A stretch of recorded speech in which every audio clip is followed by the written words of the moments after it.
Bonelli y con Federico Furiase. Marcelo, lo medular de este mensaje. Bueno, medular es que se confirmó entonces el nuevo impuesto para todas las exportaciones, porque ahí digo lo medular porque es básicamente el ingreso que va a tener adicional el Estado, que aspira a tener el gobierno, para bajar el déficit a cero, ¿no? El ministro nos dijo, el monto es 280.000 millones de pesos, más o menos el tipo de cambio de hoy sería unos 7.000 millones de dólares.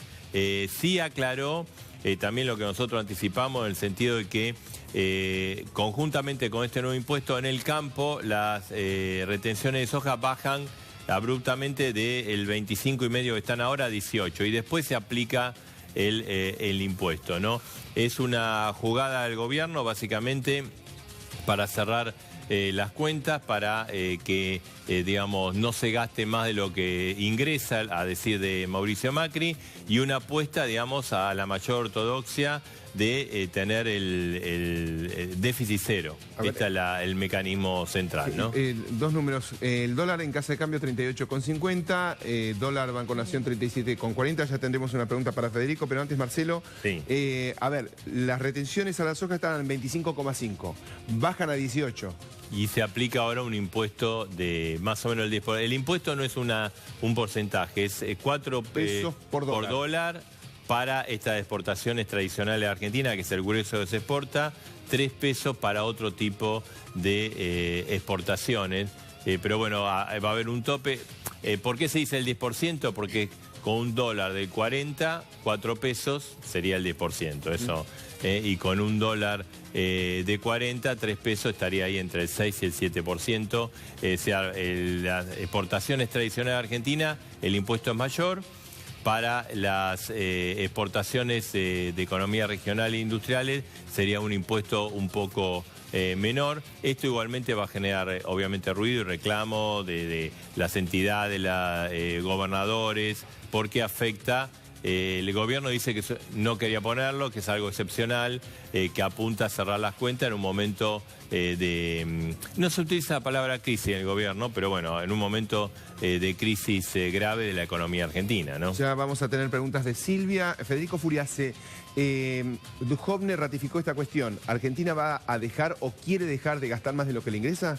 Sí, lo tiene que hacer porque por eso tenemos la inestabilidad en el dólar y en el riesgo país, que es lo que está agudizando la recesión.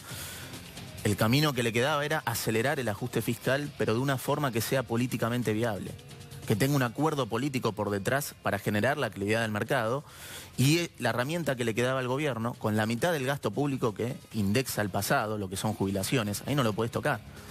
Todo el gasto social, no había más margen para seguir ajustando ahí, dada la recesión que vamos a tener. Entonces, las retenciones era el camino que le quedaba al gobierno para acelerar el ajuste fiscal, teniendo un aval político, y moderar el impacto que va a tener la devaluación en el salario real. Esto lo anticipamos el viernes por acá por TN, que las retenciones era el costo político que tenía que asumir el presidente para dar esa credibilidad al mercado que hoy no está. Silvia, ¿preguntas? Sí, un par. Por ejemplo, por un lado, preguntar qué lectura están haciendo a esta respuesta de 38,50 en casas de cambio el dólar, si ya se puede hablar de una reacción del mercado con estas cifras, con estos números que están conociendo. Me parece, digamos, que todavía es prematuro, teniendo en cuenta además que hoy no funcionan los mercados en Estados Unidos. Sí que obviamente, y además que todavía el Banco Central podría intervenir en la jornada de hoy, ¿no? Sí. O sea, obvio que mejor hubiera sido que arranque o estable o a la baja. A la baja. Hay poco volumen de operaciones, el gobierno igual, me parece que por lo propio que dijo Duhovne, lo que espera más bien un dólar tratando de contener en torno a 40, a 40 pesos. Ese sería. Se va a medir mejor mañana, decís. Sí, mañana seguro, porque mañana ya van a operar normalmente todos los mercados de Estados Unidos, entonces va a haber un flujo normal. Sí. Hoy las operaciones son todas locales y de acuerdo en general estaban esperando todo, el anuncio de Macri y el anuncio de Duhovne. Hasta ahora hay muy pocas operaciones, por eso te digo, el precio no es significativo para tener una tendencia bien clara, ¿no? La otra cosa que quería preguntarles es sobre, por ejemplo, esta meta de déficit cero. Otra vez el gobierno se está poniendo como un objetivo alto, difícil de cumplir, es una buena señal, porque antes ya había hablado de inflación al 12, al 15, metas que no se pudieron cumplir. Reitera esta posición, pero en este caso, ¿qué lectura le tenemos que dar? A ver, es una meta muy ambiciosa. Si uno analiza los números del programa que recién anunció, bueno, cierran los números.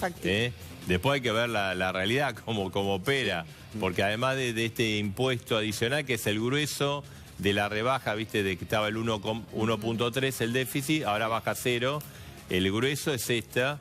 Después hay otros recortes, pero hay que ver cómo opera. En principio el número, si uno ve la planilla hoy, cierra. Ahora, que es difícil obtener, ya era difícil bajar del 2.7 a el 1.3. Esto es un adicional. Lo que pasa es que este adicional es una decisión propia del gobierno, no depende de ninguna negociación, ningún tipo de negociación con los gobernadores, con la oposición, y es un impuesto, digamos, directo a las exportaciones. Las exportaciones más o menos fluctúan, este año van a estar abajo de los 60.000 millones de dólares, pero podemos decir que en promedio están en torno a los 70.000, y da esta cifra, estos 7.000 millones de dólares que anunció hoy Duhovne. Ahora tenemos una pregunta para Federico Furiase. Antes, otra más. Marcelo, ¿los cambios en el gabinete todavía no se anunciaron?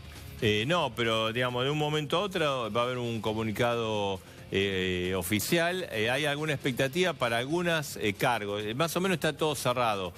Por ejemplo, que se va a Triaca, que va a haber un nuevo ministerio de producción, trabajo y agroindustria, que va a estar a cargo de SICA.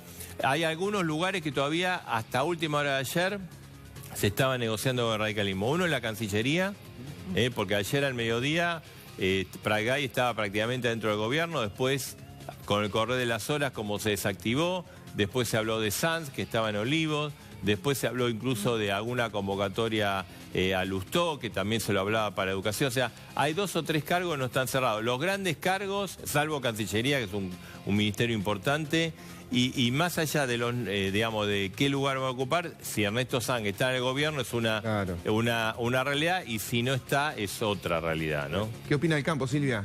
Sí.